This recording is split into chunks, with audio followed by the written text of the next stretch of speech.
to the Ghana Premier League match day 13. Two big clubs in United here. As of folk echo G two show Mho Tamale, Karela Eyo Mojuma, and a Hoho United and so Che Kotoko in a historic venue at Hoho Stadium, and Momoshe Kotoko 1-0. 2 games in a legend, Kabame, Yanko. I then I was 3. Kotoko lose was a loser, then I was 3. I could do 1. The Fato Mano Maniano. What a never done no Maniano. Madam came Fatami. And a house about Ufia. Has for social too. And I make us say, "Young Freddy Mobile Bium." Okay. So what I say? Not yes, and yet, one day, one down, you found more and find you Ghana Premier League. Okay. Say, Ubo born there, no be a can for a year, you saborn there. So inconsistencies, no. Any both need a players in the room. Say, me on prayer Ben or about twice or 4 times a day be I won't say, oh, improve performance. Tremby. Obona ni nessa yi enkoye nessa ebo so abebo na o masa pejano enkoye sa na ekọ has Kotoko sa na o bo no sa because enka Lord Amu aye ka so ye the best right back afi de game ye na me hye den hu no yes and America no so edu ba bia sa boys we o se hu se omro betime de Ghana Premier League na kwa anim okay. By see o ma Ghana Premier League no has no Kotoko no omudi na say ye support omo because omo supporters okay nti omo nka no kra na nkire boys no say ball no omo deserve say omo qualify for Champions League near yi omo deserve back tinko ball na so what I say see Ghana no obi twim yenu kra we good clinical obi twi mienu a o twi nipa mienu bom a eno ano e wo se e bona ba se o ye good okay so yeah edu ba bia anya ntwen no na de o be kuta ball no o pass the crack kire se o ye mature your productivity yes eni wo biem okay esi a ball no ye ball no simple pass cramp no o be so o cheche ho na obi ehun se o ye good player wow wo hwe West any Kotoko match na what they hear how for ni abora he can't ankwa no mobo mlika nko hwe mo captain no of football team say we mature player okay of football na no ama osuma ball no kona ko football no yeah because Ghana soccer and san e ball no Ghana soccer no ye mo so gina fa akono pass na we age no de ama we masa nkwara no be hye edi anim da bia na mpanyifo no tete na mo tete o na mo struggle because why you also be so born a fan obi ehun say o na abo house o na abo Kotoko no but anu so na enfa results ma wow enti boys no enu tina da bia bo say omo koshia boys na a omo boss abo na difficult amom okay na difficult o because omo bo no wetin say Kotoko de no e da form omo be so omo bo pass na ekọ na ye boy efe yeah but when we ya American ko apa na omo ko America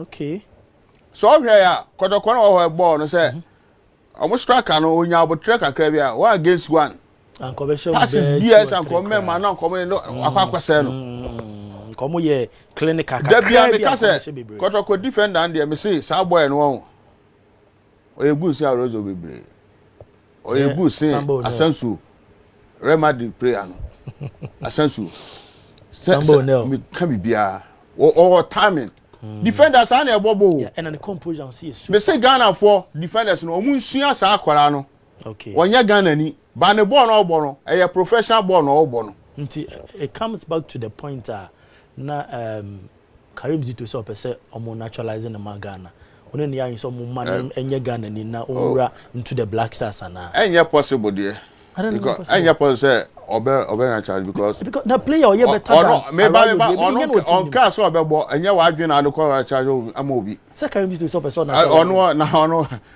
charge ma onye na adwo so obe dia nka fine but onye na adwo kwa so obe bo amaga na ohun dia ekoso and then ekoso we on one be friends so obe bo no yeah wani ye wani e di hu players papa Odo wo ani ni bi. Say be as what na aka obetie. Why? Say na oka so you better than around you there. Oh, baby. Nya no black. Asanso kan obi. It means that nya no black stars man ke be boy. E be boy.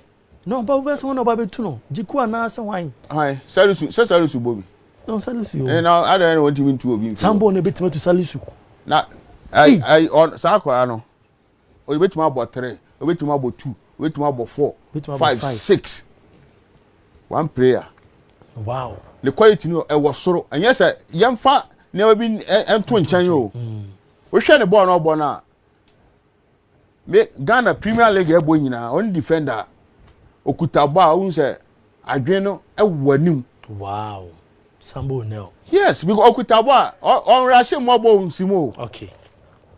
Ball find difficult no. O find normal. Me say defenders na me hwe. Right. Why say stability mo type. Okay. Ati asia pa. Legend, medasi bebre.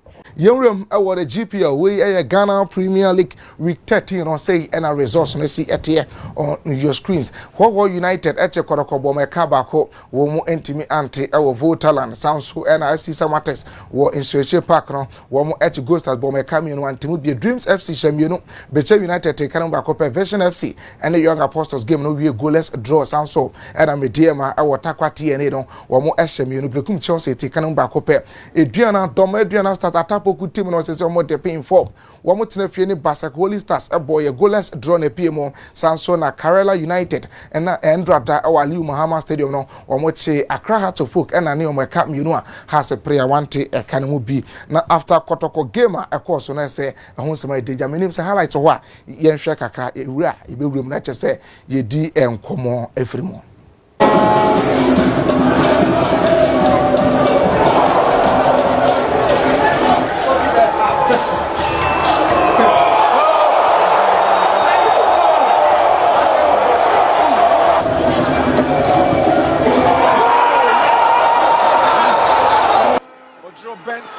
And it's a stunner, an absolute beauty. Oh my word! How United have jumped into the lead, and it's a brilliant free kick taken by. Excellent delivery, a peach of a strike from William Odro. Oh, magnificent! Well taken, the bend on it, the precision, the accuracy, and it's turned Hohoe Stadium.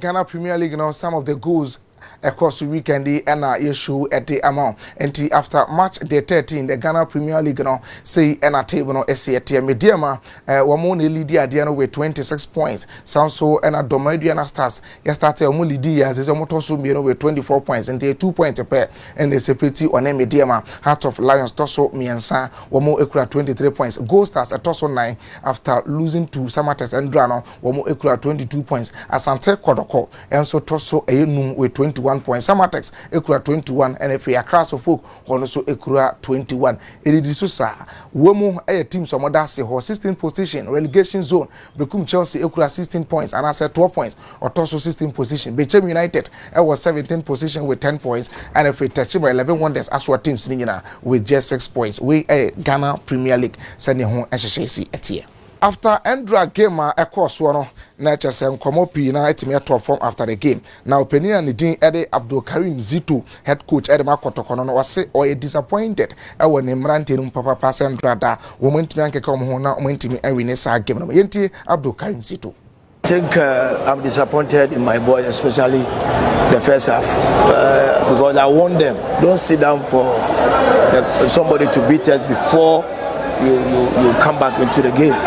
So I'll use it this way that somehow we were tactically disciplined in the first half.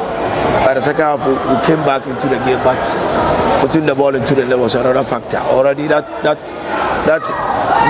was our main problem this year. So I think we didn't do well in the first half. We didn't do well at all. But the second half was better. We're still fighting.